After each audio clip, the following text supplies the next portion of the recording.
I was halfway through my morning coffee when I saw the certified letter taped to my front door, and something in my gut told me this Tuesday was about to become a disaster. My name is Benjamin Harper, and I had just bought my dream house in Scottsdale, Arizona 3 months ago, a beautiful mid-century modern with mountain views and enough space for my woodworking shop in the garage. The letter was from something called the Sunset Ridge Homeowners Association, demanding immediate payment of $1,200 in past due fees plus a $200 fine for unauthorized exterior modifications. I stood there on my porch, reading the letter 3 times because none of it made sense. When I bought this house, my real estate agent specifically told me there was no HOA. That was one of my main requirements. I had heard enough horror stories from friends about power-hungry board members dictating what color you could paint your mailbox or how tall your grass could be. I wanted no part of that nonsense, and I made it crystal clear during my house hunt. The letter was signed by someone named Patricia Moreland, president of the Sunset Ridge HOA. It claimed I had violated several covenants by installing a weather vane on my roof, painting my garage door a non-approved color, and failing to submit architectural review applications. The weather vane had been there when I bought the place, and I had not painted anything. My garage door was the same sage green it had been the day I moved in. I called the number listed on the letterhead, and a woman answered on the second ring with a voice that could cut glass. Sunset Ridge HOA, this is Patricia speaking.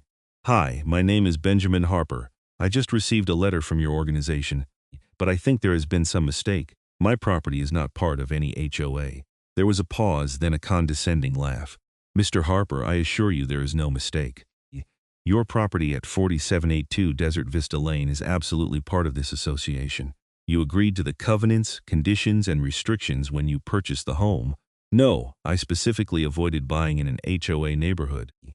My agent showed me the disclosure forms. There was no HOA mentioned anywhere. Well, that is your problem, not ours, Patricia said, her tone sharpening. You owe us $1,400 by the end of this week, or we will place a lien on your property. I should suggest you pay immediately to avoid further complications. My blood pressure spiked. I am not paying anything until I figure out what is going on. Can you at least tell me when this HOA was established? The Sunset Ridge HOA has been in operation for 6 months. All properties in the subdivision are automatically included. Now, if you will excuse me, I have actual members to attend to who understand their obligations. She hung up before I could respond. I stood there holding my phone, anger boiling in my chest. 6 months ago, this house had not even been on the market yet. The previous owner, an elderly man named Walter, had lived here for 30 years. I knew this because his grandson helped him move out, and we had a nice conversation during the final walkthrough. I decided to pull out my closing documents. I kept everything in a fireproof safe in my office, organized in labeled folders because I learned early in life that paperwork could save or sink you. I found the folder marked House Purchase and spread everything across my desk. There was the purchase agreement, the inspection reports, the title insurance policy, the closing disclosure, and most importantly, my deed. I started with the property disclosures. Nothing, no mention of any homeowners association, no CC&Rs, no architectural guidelines. Arizona law requires sellers to disclose HOA memberships, so if there had been one, it should have been right there in black and white. I checked the title report next, which listed all encumbrances, easements, and restrictions on the property. Again, nothing about an HOA. Then I looked at my deed, which had been recorded with Maricopa County the day after closing. I read through the legal description, the property boundaries, and all the standard language. Everything looked normal until I got to the second page. There, buried in a paragraph I must have skimmed over during closing, was a sentence that made my heart stop. Subject to the covenants, conditions, and restrictions of the Sunset Ridge Homeowners Association as recorded in Book 15-892, page 441 of the official records. I grabbed the deed again and held it up to the light. The paper quality looked consistent throughout, but something felt off. I took a photo with my phone and zoomed in on that paragraph. The font looked slightly different, maybe a hair smaller than the text above and below it. More importantly, the line spacing was inconsistent. It was subtle, but once I noticed it, I could not unsee it. My hands were shaking as I pulled out the copy of the deed I had received at closing. I kept it in a different folder, one marked Closing Day Copies. I laid both documents side by side. The deed I received at closing had no mention of any HOA. The one allegedly recorded with the county had that extra paragraph wedged into the middle of the second page. Someone had altered my deed after closing and before recording it. Or they had recorded a completely different version than what I signed. I grabbed my laptop and logged into the Maricopa County Recorder's website. For a small fee, you could pull up recorded documents. I entered my address and pulled up the recorded deed. Sure enough, there was that paragraph about the HOA, clear as day in the official county record. But I had proof that this was not what I signed. I had my original copy from closing, and I also had another piece of evidence that would prove invaluable my title insurance policy. When you buy a house, the title company examines the property records to ensure there are no hidden problems. They had issued me a policy guaranteeing clear title, free of any undisclosed encumbrances. If an HOA existed, they should have found it and disclosed it. I called my real estate attorney, Marcus Webb, whom I had used for the closing. Marcus was a sharp guy in his 50s who had practiced real estate law in Arizona for over 25 years. His secretary put me through immediately when I told her it was urgent. "Benjamin, good to hear from you. How is the new house?" "That is actually why I am calling. I have got a serious problem." I explained the whole situation, from the demand letter to the altered deed. There was a long silence on the other end. Then Marcus said, "Email me everything right now. Both versions of the deed, the letter from the HOA, and your title insurance policy. Do not talk to anyone from the HOA again until I review this." I sent everything while we were still on the phone. I heard him clicking around on his computer, and then he let out a low whistle. "Benjamin, do you realize what you have got here? Someone messed with my deed. Someone committed forgery and fraud. This is not just a civil matter. This is potentially criminal. That paragraph was added after you signed. I remember your closing. I was there. This language was definitely not in the deed we executed." My mouth went dry. What do I do? First, we file a complaint with the county recorder to challenge the recorded document. Second, we contact your title insurance company because they are going to be very interested in this. Third, we send a very strongly worded letter to Miss Patricia Moreland and her fake HOA. And fourth, you might want to consider filing a police report for fraud and forgery. Can they really put a lien on my house? They can try, but it would not be valid. However, dealing with a fraudulent lien is expensive and time-consuming, so we need to get ahead of this. I will draft everything today. In the meantime, do not pay them a single penny. That could be construed as acknowledging the debt. I thanked Marcus and hung up, my mind racing. Who would do something like this, and why? The more I thought about it, the more questions I had. If this HOA was only 6 months old, how could they claim my property was automatically included? HOAs are not government entities. They cannot just declare random properties to be members. I decided to do some investigating on my own. I pulled up the Maricopa County Recorder's website again and searched for the document Patricia had referenced, Book 1 Fiend 8992, page 441. It was recorded 4 months ago, 2 months after I closed on my house. The document was titled Declaration of Covenants, Conditions, and Restrictions for Sunset Ridge HOA. I paid the fee to download it and started reading. The declaration claimed to govern 12 properties in what it called the Sunset Ridge subdivision. My address was listed as one of the 12. But here was the problem: Sunset Ridge was not an official subdivision. It was just a street name. The houses on this road had been built by different developers over several decades. There was no master plan, no common areas, no shared amenities. We were just individual properties that happened to be on the same street. The declaration was signed by 5 people: Patricia Moreland, Gerald Kensington, Deborah Winters, Susan Carmichael, and Douglas Finch. I recognized some of those names. Deborah lived 3 houses down and had knocked on my door shortly after I moved in to welcome me to the neighborhood. She spent 20 minutes complaining about another neighbor's boat parked in their driveway. Susan lived across the street in a house with an immaculate lawn and more garden gnomes than should be legal. I kept reading. The declaration gave the HOA broad powers to enforce architectural standards, collect fees, and place liens for non-payment. It required all modifications to be approved by an architectural review committee. It even had provisions about what types of vehicles could be parked in driveways and what hours you could put out trash cans. But nowhere in the document did it explain how these properties became subject to the restrictions. Normally, an HOA is created by a developer who includes the CC&Rs in every deed when the subdivision is first established. Property owners agree to the terms by purchasing the property. You cannot just create an HOA out of thin air and force existing homeowners to join. unless apparently you were willing to forge deeds. I spent the next hour researching the other 11 properties listed in the declaration. Using the county website, I pulled up the recorded deeds for each address. 10 of them had the same suspicious paragraph about being subject to the Sunset Ridge HOA restrictions. The 11th property was owned by Patricia Moreland. I started making phone calls. I found phone numbers for several of the property owners through online directories and social media. My first call was to a man named Robert Chen, who lived 2 streets over on Cactus Way. "Hello, this is Benjamin Harper. I live at 4782 Desert Vista. I am calling because I think we might have a common problem involving an HOA. Oh God, you too." Robert sounded exhausted. "Patricia has been harassing me for months. She claimed I owed some ridiculous amount in fees, but I bought my house 8 years ago. There was no HOA then. Have you looked at your recorded deed recently?" "No." "Why would I?" "Because I think someone altered the county records. Can you pull up your closing documents and compare them to what is recorded with the county?" There was silence, then typing sounds. "Hold on, I am looking right now." More typing then. "What the hell? This is not what I signed. There is extra language about an HOA that was not there before." "Exactly. I am working with an attorney. Would you be willing to join a potential lawsuit?"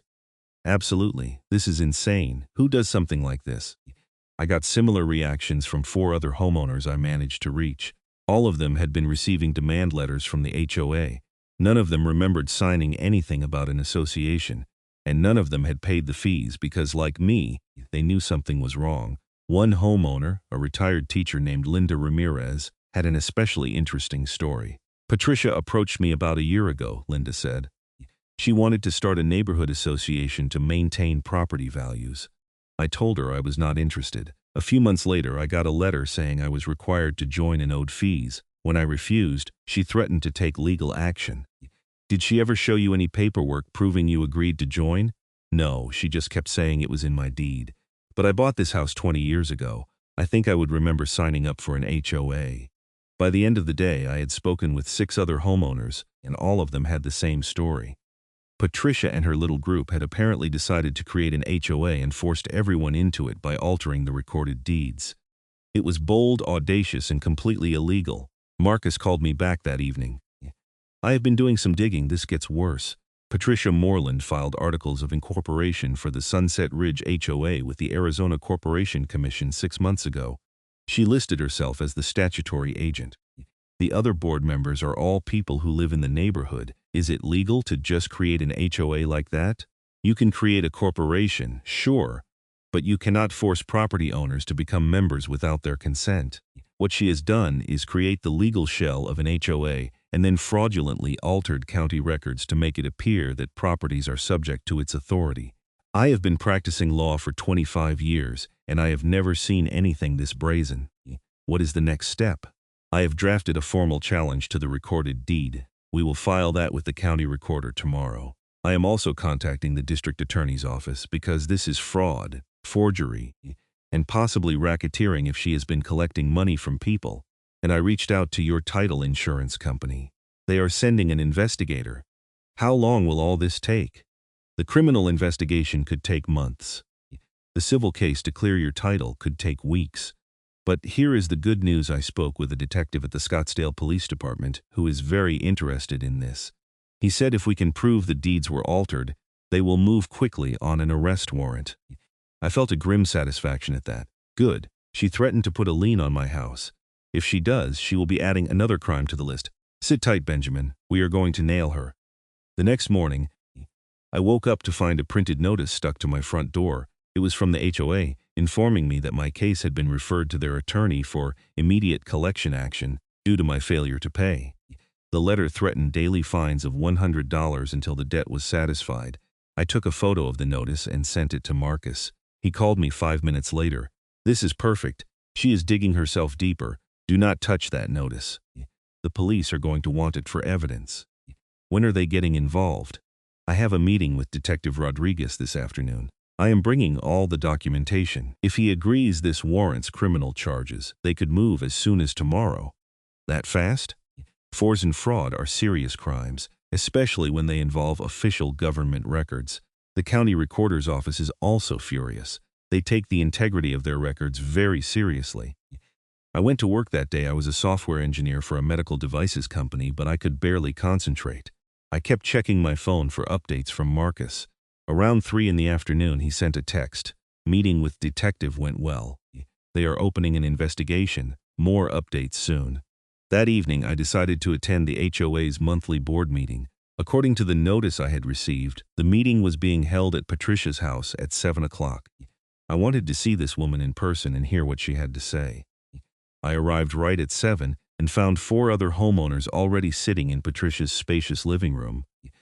Patricia herself was a woman in her mid-50s with short blonde hair and the kind of pinched expression that suggested she had been smelling something unpleasant for years. She wore a blazer despite the warm evening and held a leather-bound notebook like it was a weapon. "Who are you?" she demanded when I walked in. "Benjamin Harper, 4782 Desert Vista. I received a notice about this meeting." Her eyes narrowed. "You are the one who is refusing to pay his fees. You have no right to attend board meetings until your account is current. Actually, I have every right to be here if I am supposedly a member of this association. But that is not why I came. I came to tell you that I know what you did." The room went silent. The other board members, Deborah, Susan, and a heavy-set man I assumed was Gerald, all stared at me. "I do not know what you are talking about," Patricia said, but there was a flicker of something in her eyes. "Fear, maybe, or anger. You altered my deed. You added language about this HOA after I closed on my house and then recorded the fraudulent document with the county. You did it to me and at least 6 other homeowners." "That is ridiculous," Patricia sputtered. "The HOA has always existed. You agreed to the terms when you purchased your property." I pulled out my phone and showed her the photo of my original deed from closing, the one without any HOA language. "This is what I signed. Want to explain how that paragraph magically appeared in the county records?" Deborah stood up. "Patricia, what is he talking about?" "Nothing. He is just a troublemaker who does not want to follow the rules." "I have contacted the police," I said calmly. "They are investigating you for forgery and fraud. I have also filed a formal complaint with the county recorder's office, and I have hired an attorney who specializes in real estate fraud, so whatever you are trying to do here, it is over." Patricia's face turned red. "Get out of my house now." "Gladly. But you should know that every homeowner you have been harassing is getting the same legal representation. We are filing a class action lawsuit, and we are cooperating with the criminal investigation." "You are going to jail, Patricia." I walked out before she could respond, my heart pounding.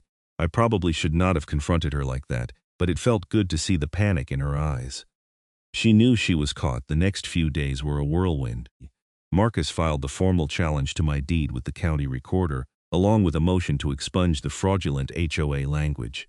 The title insurance company assigned an investigator named Karen Schultz, who interviewed me for 2 hours about the purchase process and the altered deed.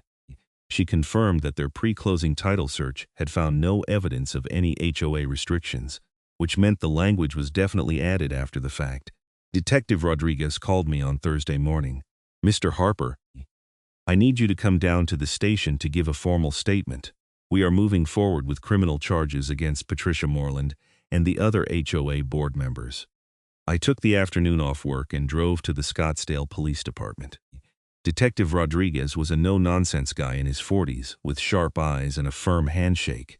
He led me to an interview room and recorded my statement about everything that had happened, from the initial demand letter to my discovery of the altered deed. "How many other victims are there?" he asked. "At least 6 that I have confirmed, but probably more. Patricia's HOA claims to govern 12 properties. I would bet that most of them have been affected. We are pulling records for all 12 addresses.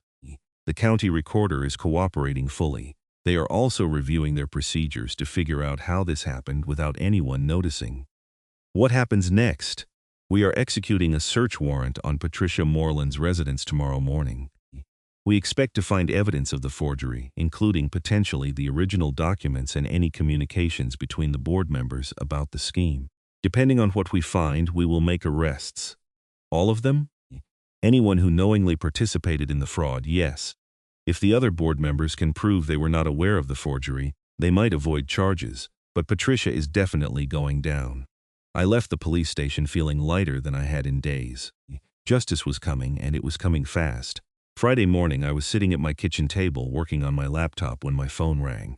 It was Marcus, and he sounded excited.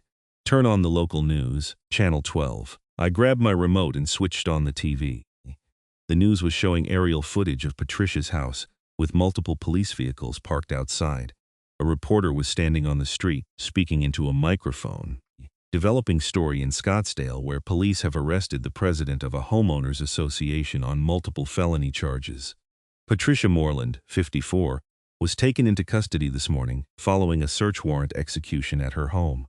Police say Moreland is accused of forging property deeds and filing fraudulent documents with the county recorder's office in an alleged scheme to force homeowners into paying fees to a homeowners association that they never agreed to join. The camera cut to footage of Patricia being led out of her house in handcuffs. Her face was pale, and she was shouting something that the camera did not pick up clearly. Police say they have identified at least 8 victims so far and are encouraging any homeowners in the Sunset Ridge area who have received demand letters from the HOA to contact detectives. The investigation is ongoing, and additional arrests are possible. I called Marcus back. This is really happening. It sure is. The police found everything they needed. Patricia kept copies of the original deeds and the altered versions on her home computer. She also had emails between herself and a document forger she hired to make the changes. She was not smart enough to cover her tracks. What about the other board members? 2 of them, Gerald and Susan, are being charged as accomplices. They knew about the forgery and helped collect fees from victims. Deborah and the 5th member, Douglas, are claiming they had no idea the deeds were altered. They thought Patricia had legitimately established the HOA and that all the homeowners had agreed to join. The DA is still deciding whether to charge them. How much trouble is Patricia in? Significant trouble. Each forged deed is a separate count of forgery and fraud. Each fraudulent filing with the county is another count. Each extortion attempt is another crime. She is looking at years in prison if convicted. What about my house? Is my title clear? The county recorder has already agreed to expunge the fraudulent HOA language from your deed. We will have the corrected version recorded by the end of next week. Your title insurance company is also covering all your legal fees related to this, which is standard when there is a title defect they should have caught. I felt a massive weight lift off my shoulders. Thank you, Marcus. I cannot believe you sorted this out so quickly. I cannot believe someone actually tried to pull this off. In 25 years, I have never seen anything like it. Over the next few weeks, more details emerged. The local news ran several follow-up stories as reporters dug into the scandal. It turned out that Patricia had been inspired by an article she read about HOAs and their power to collect fees and foreclose on properties for non-payment. She saw it as a way to make money and control her neighborhood. She recruited 4 neighbors who shared her vision of a well-maintained community and incorporated the HOA. When she realized that none of the existing homeowners would voluntarily join, she came up with the plan to alter the deeds. She found a guy on the internet who specialized in document forgery and paid him $5,000 to create new versions of the deeds that included the HOA language. Then she filed the altered deeds with the county recorder's office, replacing the originals in the system. The county recorder's office had a major scandal on their hands. An investigation revealed that the clerk who processed the filings had not verified that the documents matched the originals on record. The county implemented new procedures to prevent future fraud, including requiring notarized affidavits for any deed modifications and cross-referencing new filings against existing records. Patricia's co-conspirators, Gerald and Susan, took plea deals. They testified against Patricia in exchange for reduced sentences, probation, and community service instead of prison time. Deborah and Douglas were not charged after investigators confirmed they had been manipulated by Patricia and genuinely believed the HOA was legitimate. The real estate developer, who owned the 12th property, the only one whose deed had not been altered, was furious when he found out what had happened. He hired his own attorney and filed a separate lawsuit against Patricia for defamation and damage to property values. Every local news story about the scandal mentioned the neighborhood by name, which made it harder to sell the last few lots in his development. My case became something of a local sensation. The story of a homeowner who caught an HOA president forging deeds resonated with a lot of people who had their own HOA horror stories. I gave a few interviews to local reporters, always emphasizing how important it was to keep your closing documents and verify what is recorded with the county. Marcus suggested that all the victims join together for a class action lawsuit against Patricia, the other board members, and the fake HOA corporation for damages. We were seeking compensation for emotional distress, legal fees not covered by title insurance, and punitive damages to send a message that this kind of fraud would not be tolerated. The civil case moved slower than the criminal case, but we had a strong advantage. Patricia had already been indicted on multiple felonies. Her criminal defense attorney advised her to settle the civil suit to show remorse and potentially reduce her sentence. In September, about 5 months after I first received that certified letter, we reached a settlement. Patricia agreed to pay $300,000 to be split among the 8 victims, with the funds coming from the sale of her house and her retirement accounts. The fake HOA corporation was dissolved, and all the fraudulent deed modifications were expunged from county records. Patricia also had to write a letter of apology to each victim, which I received on a Tuesday afternoon. The letter was exactly what you would expect, a half-hearted apology that mostly blamed her co-conspirators and claimed she had just been trying to improve the neighborhood. I threw it in the recycling bin and went back to my woodworking. The criminal trial happened in November. I attended several days of testimony, watching as prosecutors laid out the entire scheme in meticulous detail. They had emails, financial records, the forged documents, and testimony from the document forger himself, who had taken his own plea deal in exchange for testifying against Patricia. The most damning evidence was Patricia's own words. In an email to Susan, she had written, "I know it is technically illegal, but no one is going to check the deeds that carefully. By the time anyone figures it out, we will have collected enough in fees to make it worthwhile." That single email showed clear criminal intent and destroyed any defense that she had made an honest mistake. The jury deliberated for less than 3 hours before returning guilty verdicts on all counts: 8 counts of forgery, 8 counts of fraud, 8 counts of filing false documents, and 4 counts of attempted extortion. Patricia sat motionless as the verdicts were read, her face completely blank. Sentencing happened 3 weeks later.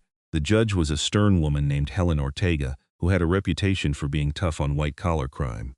She listened to victim impact statements from several homeowners, including me. I kept mine short.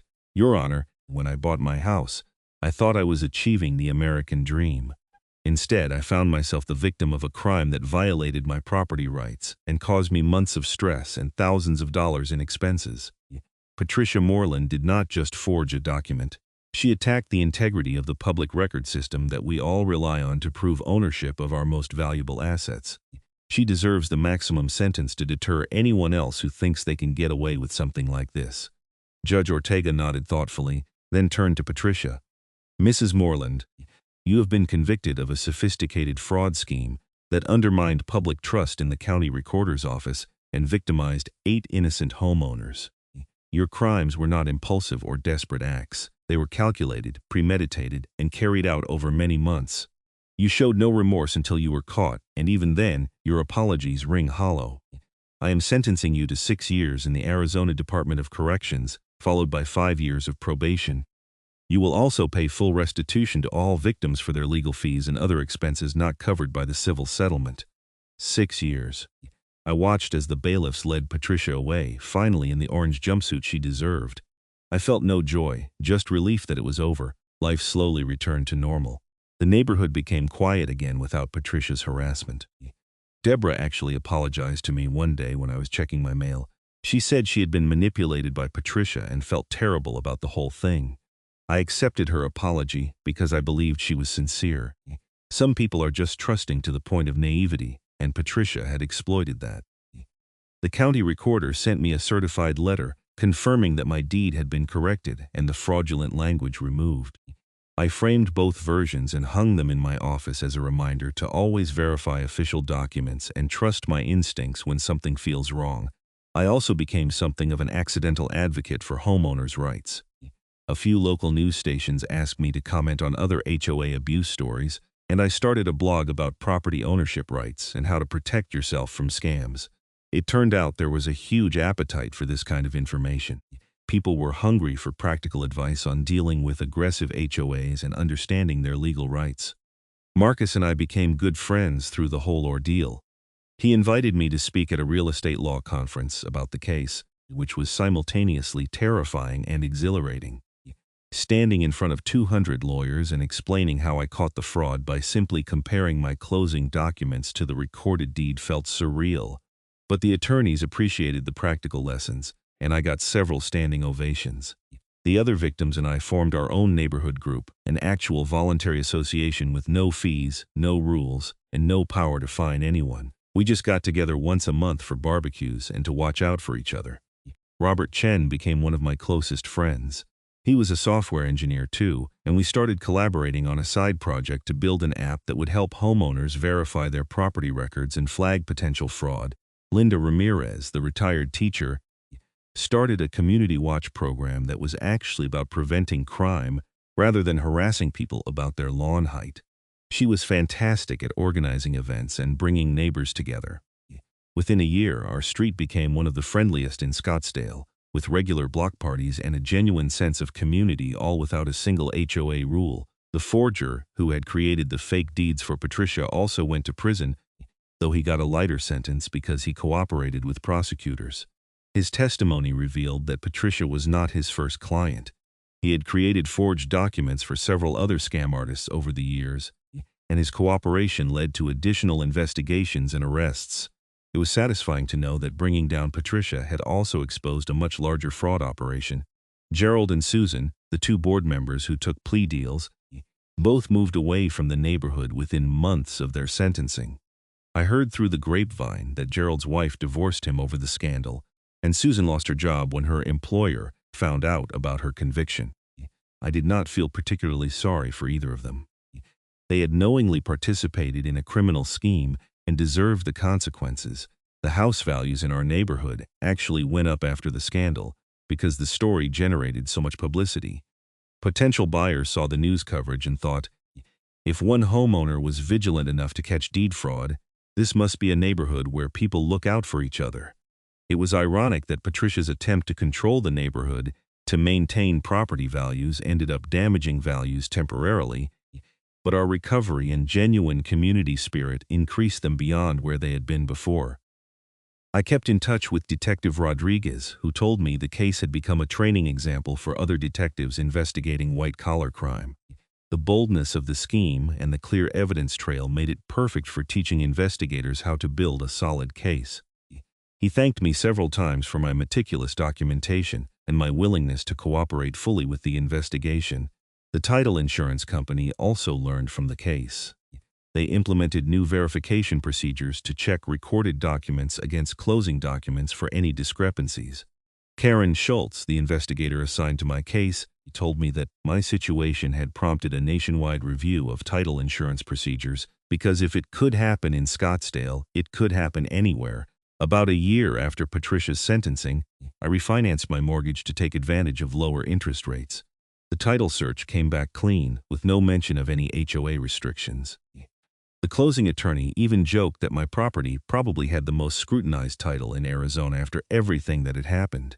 I laughed and agreed, but I also felt profound gratitude that the nightmare was truly over. I finally finished setting up my woodworking shop in the garage, something I had put off during the legal battle because I was too stressed to enjoy it. I built a beautiful dining table from reclaimed mesquite wood and invited all the neighbors from our voluntary association to a dinner to christen it. 20 people crowded into my dining room, and we spent the evening laughing, telling stories, and celebrating the community we had built from the ashes of Patricia's fraud. Robert brought his famous homemade dumplings. Linda made a spectacular tres leches cake. Even Deborah came, bringing a bottle of wine and her genuine apologies again. It was the kind of neighborhood gathering that Patricia had claimed to want but could never have achieved through threats and fines. Real community is built on trust and voluntary cooperation, not coercion and fear. I thought about what I had learned through the whole experience.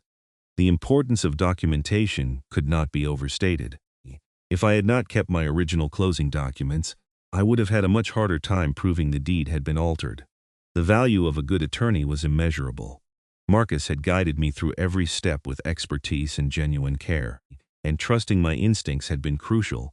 When I first got that demand letter and something felt wrong, I could have just paid the fees to make the problem go away. Instead, I investigated, and that investigation uncovered a serious crime. I also learned that standing up to bullies matters. Patricia had counted on people being intimidated or too busy to fight back. Most of the other victims had initially considered just paying the fees because it seemed easier than dealing with legal threats. But by refusing to back down and organizing the other homeowners, we not only protected ourselves, but also prevented Patricia from victimizing others in the future. The case also taught me about the vulnerabilities in systems we all take for granted. The county recorder's office had always seemed like an impenetrable fortress of bureaucratic accuracy, but it turned out to be possible to file fraudulent documents if the clerk did not look closely enough. Banks, title companies, and government offices all have procedures designed to prevent fraud, but those procedures only work if people follow them carefully and remain vigilant. On a personal level, the experience made me more confident and assertive. Before this happened, I probably would have second-guessed myself or worried about making waves, but fighting this battle taught me that sometimes you have to make waves. Sometimes you have to stand up and say, "This is wrong, and I am not going to accept it," even when it is scary or inconvenient. My blog about property rights and HOA issues grew to have thousands of regular readers. I posted detailed guides on how to review your deed, what to look for in HOA documents, and how to spot common real estate scams. People sent me their stories, some of them even more outrageous than mine. I helped several readers connect with attorneys and resolve their own HOA disputes. One reader in Nevada discovered that her HOA had been stealing from the reserve fund for years. Another in Florida found out that his HOA board members were giving contracts to their own companies at inflated prices. Armed with information from my blog and referrals to good attorneys, these homeowners fought back and won. It felt good to turn my negative experience into something that helped others. The civil settlement money, after it was divided among the 8 victims, came out to about $37,000 per person. I used mine to make some improvements to my house that I had been putting off: new energy-efficient windows, upgraded insulation, and a beautiful new front door made from solid mahogany. Every time I walked through that door, I thought about how I had almost let Patricia's fake HOA push me around, and I felt proud that I had fought instead. Patricia's house eventually sold at a significant loss. The scandal had been widely publicized, and the fact that a convicted felon had lived there made it harder to sell. The new owners were a young couple with a baby, and they were delightful neighbors. I helped them move in and told them the whole story. They laughed nervously and said they had checked the deed very carefully before buying. Smart people. I ran into Gerald once at a grocery store across town, about 2 years after his conviction. He looked older and defeated, pushing a shopping cart slowly through the produce section. He saw me and looked away quickly, clearly embarrassed. I did not approach him. There was nothing to say. He had made his choices and had to live with the consequences. The document forger Patricia had hired got out of prison after serving 3 years. According to Detective Rodriguez, he moved to another state and went into legitimate document preparation work, helping people with immigration paperwork and business filings. Apparently, prison had reformed him, or at least scared him straight. I hoped that was true.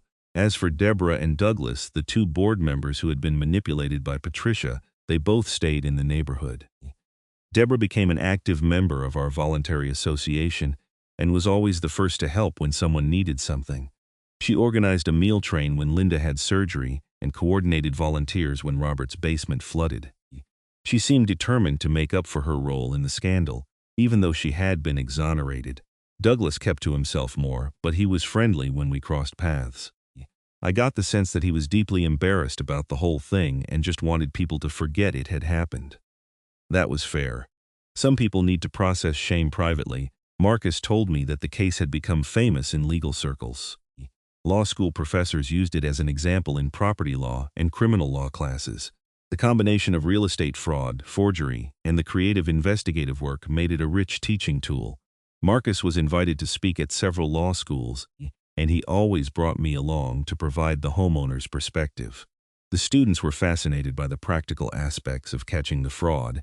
3 years after the initial demand letter, I was contacted by a producer from a true crime podcast who wanted to do an episode about the case. I agreed to participate along with Marcus, Detective Rodriguez, and 2 other victims.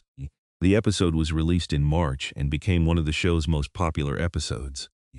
The producer told me it had been downloaded over 500,000 times in the first month. The attention from the podcast brought renewed interest in my blog. My readership tripled, and I started getting interview requests from major news outlets. I appeared on a national morning show to talk about property rights and how to protect yourself from HOA fraud. It was surreal to sit on a television soundstage in New York City, talking about my house in Scottsdale to millions of viewers. The experience changed me in ways I had not expected. I became more politically active, attending city council meetings and advocating for stronger consumer protections in real estate transactions. I joined a statewide coalition working to reform HOA laws and give homeowners more rights. Arizona eventually passed legislation that made it easier to challenge fraudulent HOA claims and increased penalties for deed fraud. I also became more connected to my community in ways that went beyond the neighborhood. I volunteered with a legal aid organization that helped low-income homeowners fight foreclosures and property scams.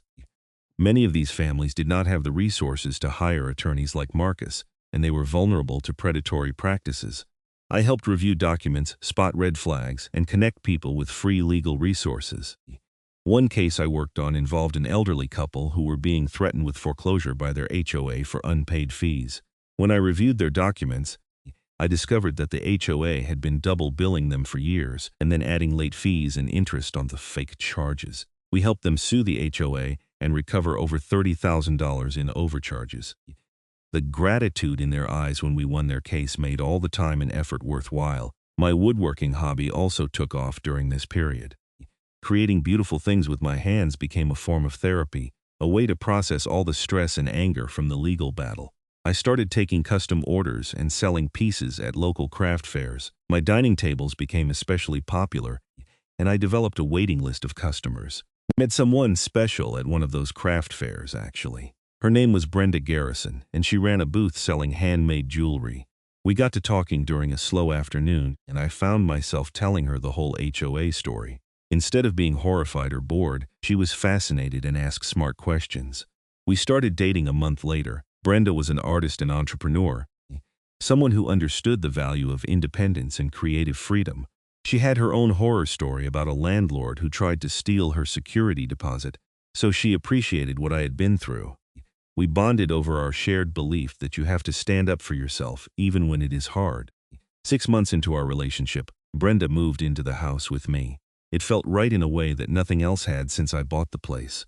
We hung her artwork on the walls, and she set up a jewelry workshop in the spare bedroom. The house became truly ours, filled with creative energy and laughter. We got married 2 years after Patricia went to prison, in a ceremony in my backyard with 100 friends and family members attending. Robert was my best man, and Linda helped Brenda plan the whole event. It was a perfect day, made even more special because it happened in the house I had fought so hard to protect. Standing there under the desert sky, exchanging vows with the woman I loved, I thought about how different things could have been. If I had paid those fraudulent HOA fees, I might have emboldened Patricia to continue her scheme. More people would have been victimized. The fraud might never have been discovered. But because I trusted my instincts and fought back, justice was served and I met the person I would spend my life with. The neighborhood continued to thrive. Property values steadily increased, and the sense of community only grew stronger. We added new traditions to our voluntary association, including an annual block party every 4th of July and a holiday lights competition in December that was all in good fun, with no actual enforcement or fines. Detective Rodriguez retired from the Scottsdale Police Department after 30 years of service, and we threw him a party. He told everyone that my case had been one of the most satisfying of his career because the evidence was so clear and the outcome so just. He said that in many fraud cases, the perpetrators get away with it or receive minimal punishment. Seeing Patricia get 6 years in prison had restored his faith in the system. Marcus continued practicing real estate law and became something of a local celebrity after the case. His firm's business doubled because people wanted the attorney who had taken down the fake HOA. He stayed humble about it, always emphasizing that I was the one who had done the real detective work by comparing my documents and refusing to be intimidated. I heard through the legal grapevine that Patricia was released from prison after serving 4 years of her 6-year sentence. She was apparently a model prisoner and earned early release for good behavior. I did not know where she went after her release, and I did not particularly care. She was out of my life and out of the neighborhood. That was enough. The title insurance industry continued to evolve in response to cases like mine. Several companies implemented blockchain-based verification systems to make it harder to file fraudulent documents. While the technology had limitations, it represented a step forward in protecting property owners from deed fraud. My blog eventually became more than just a hobby. I partnered with a legal tech startup to create an app that helped homeowners verify their property records and spot potential fraud. The app used public records data to flag discrepancies between recorded documents and user-uploaded closing documents. It was not perfect, but it helped hundreds of people discover problems with their titles. We monetized the app through a freemium model, with basic services free and premium features available for a small subscription fee. The revenue was modest, but it allowed me to reduce my hours at the medical devices company and spend more time on advocacy work. Brenda's jewelry business was also doing well, so we had financial flexibility. 5 years after that first demand letter, I was invited to testify before a state legislative committee considering HOA reform legislation. I told my story to a room full of elected officials and emphasized the need for stronger protections against fraudulent HOAs. The committee chair, a state senator from Phoenix, thanked me for my testimony and said my case had been a wake-up call about vulnerabilities in the property records system.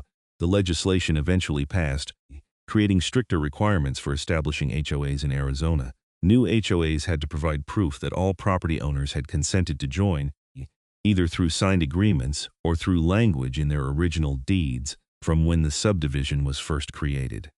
The law also made it easier for homeowners to challenge fraudulent HOA claims and created criminal penalties for anyone who tried to forge property records to create an HOA. I framed a copy of the bill and hung it in my office next to the 2 versions of my deed. It was tangible proof that standing up to Patricia had made a real difference beyond just my own case. Thousands of Arizona homeowners were now better protected. Because I had refused to back down, life settled into a comfortable rhythm. I worked on my software projects, built furniture in my garage, wrote blog posts about property rights, and enjoyed married life with Brenda. We talked about starting a family, maybe adopting a dog first to see if we could handle the responsibility. The house felt full of possibilities instead of stress. I stayed in touch with the other victims from the fake AAOA. We remained friends, bound together by our shared experience. Every year on the anniversary of Patricia's arrest, we got together for dinner at a nice restaurant and toasted our victory. It became a tradition, a way of marking the end of a difficult chapter and celebrating our resilience. Robert's app idea had evolved into a successful business. He partnered with a major title insurance company to integrate fraud detection tools into their closing process. He credited me with inspiring the project and insisted on making me a minority partner, which provided some nice passive income. More importantly, it meant our collaboration was helping protect homeowners across the country. Linda wrote a book about the experience called How My Neighbor Tried to Steal My House. It was part memoir, part consumer advocacy guide, and it became a regional bestseller. She went on a book tour and used her platform to advocate for stronger homeowner protections. Watching her on television, confidently telling our story to a national audience, made me incredibly proud.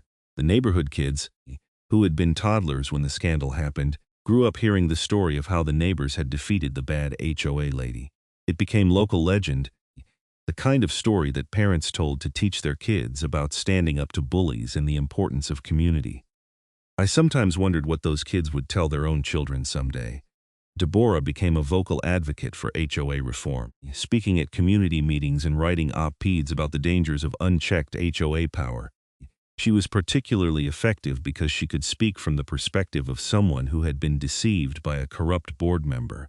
Her testimony helped pass legislation in several states, and she became a regular guest on homeowner advocacy podcasts. I continued to receive emails from people dealing with HOA issues. Some were simple questions about how to interpret their CC&Rs. Others were complex legal situations that required attorney referrals. I tried to help everyone, providing information and resources. If the fake HOA scandal had taught me anything, it was that knowledge is power and that sharing information can prevent others from becoming victims. One email particularly stuck with me. It was from a young couple in Oregon who discovered that their HOA had been forging architectural review approvals and then fining homeowners for making modifications they had supposedly approved. The couple used information from my blog and podcast interviews to gather evidence, hire an attorney, and ultimately expose the fraud. The HOA president was prosecuted and convicted, and the couple thanked me for giving them the roadmap to fight back. Stories like that reminded me why I continued doing the advocacy work even when it was time-consuming and sometimes emotionally draining. Every person who successfully stood up to an abusive HOA was a victory, a small strike against the kind of petty tyranny that Patricia had represented. Brenda and I eventually adopted a dog, a rescue mutt named Charlie, who became the neighborhood favorite. He was a goofy, friendly animal who loved everyone and brought joy wherever he went. Walking Charlie around the neighborhood, stopping to chat with neighbors, I felt profoundly grateful for the community we had built together. The house appreciated significantly in value over the years, but we had no plans to sell. This was home in the truest sense, a place where we had built a life and established deep roots. The nightmarish experience with Patricia and her fake HOA had tested us, but it had also shown us what was possible when people worked together and refused to be intimidated. Sometimes drove past Patricia's old house, now painted a cheerful yellow by the new owners, and reflected on how much had changed. A place that once represented fraud and intimidation was now just another family home in a friendly neighborhood. The transformation felt symbolic of our collective healing. I never forgot the fear I felt when I first received that demand letter, the anger when I discovered the forged deed, or the satisfaction when Patricia was led away in handcuffs. Those emotions were reminders that justice matters and that ordinary people can make a difference when they refuse to accept wrongdoing. As I write this, sitting in my home office with Charlie snoring at my feet and Brenda's laughter drifting in from the workshop, I feel content. The battle with the fake HOA was the hardest thing I ever went through, but it led to friendships, purpose, and a deeper understanding of what home really means. Not just a structure with four walls and a roof, but a community of people who look out for each other and stand together against those who would exploit or harm them. My attorney really did love that altered deed because it gave us clear, undeniable proof of fraud. But more than that, it gave me the opportunity to fight for something that mattered and to discover strengths I did not know I had. Patricia Moreland tried to steal my property rights and extort money from me. Instead, she ended up in prison, and I ended up with an even stronger connection to my home and community than I had before. That is the real victory, not just winning the legal battle, but emerging from it with meaningful relationships, purpose, and the knowledge that standing up for what is right, even when it is difficult, is always worth it.